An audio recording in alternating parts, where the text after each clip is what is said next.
وعلیکم السلام ورحمۃ اللہ وبرکاتہ۔ اللہ رب العالمین خیر و عافیت میں رکھے۔ سوال یہ تھا کہ ایک بندہ ہے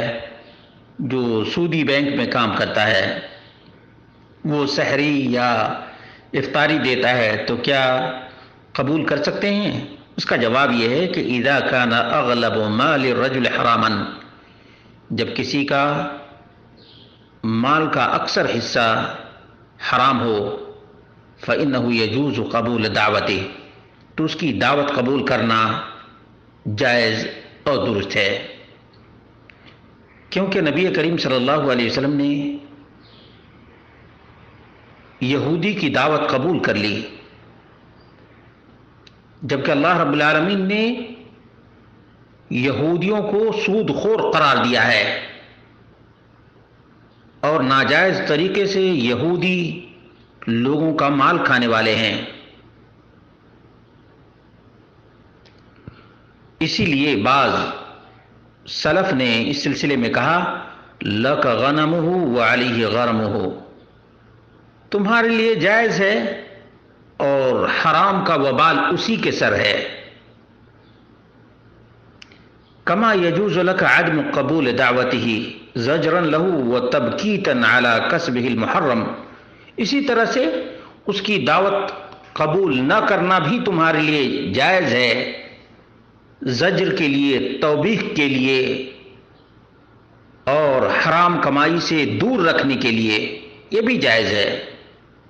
وَهَذَا هُوَ الْأَفْضَلُ إِذَا كَانَ هَذَا سَيَجْزُرُهُ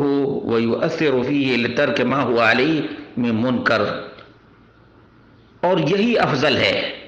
کہ ایسے سودی بینک میں کام کرنے والے سود خور کی دعوت قبول نہ کی جائے تاکہ وہ سود خوری سے باز آ جائے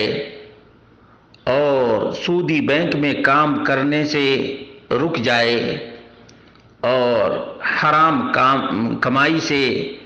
اور حرام مال سے باز آ جائے۔ یہ مصلحت کے اوپر ہے،